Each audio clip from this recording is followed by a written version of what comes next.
My name is Candace Moore. I am the Chief Equity Officer for the City of Chicago, leading our Office of Equity and Racial Justice. And I was a part of the 2015 cohort, which was the inaugural cohort of the Surge Fellowship. Hi, my name is Celia Lozano. I'm from the 2020 cohort, and I am a grant specialist over at TIDES.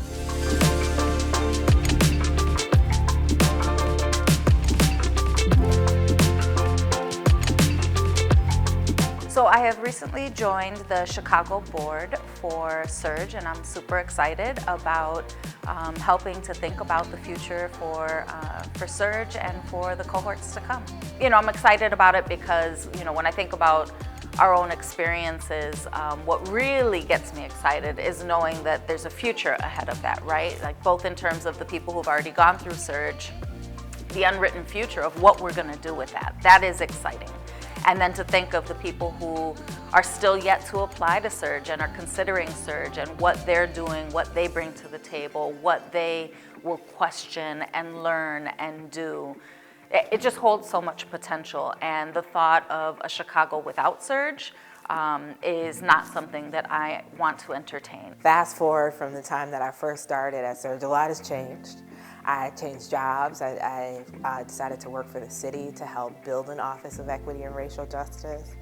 And I think in that experience, I learned so much about impact. I learned so much about where there are opportunities for change. And as I thought about the experience that I had in Surge, the fellows that are coming up through Surge, the family and the alumni that we have, I wanted to make sure that we were connecting with the moment. We were connecting with the moment that I was able to see being inside city government.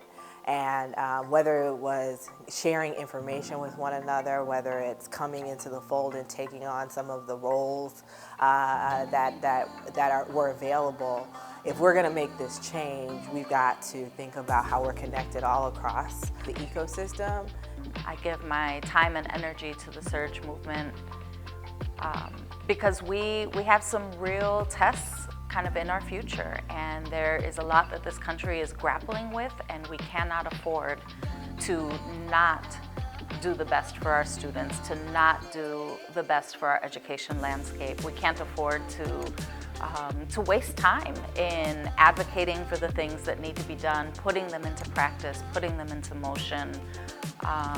And I think because there's a real threat to the gains that we have achieved over time, and that is very real. It may sound dramatic, but I think it is very real. And we need strong leaders who are going to be there and who are going to be both voices of reason, but also voices with vision. I give my time and energy to this movement because I'm able to be here because of the time and energy of others before me, and I have a responsibility to take my time and my energy and make space for others.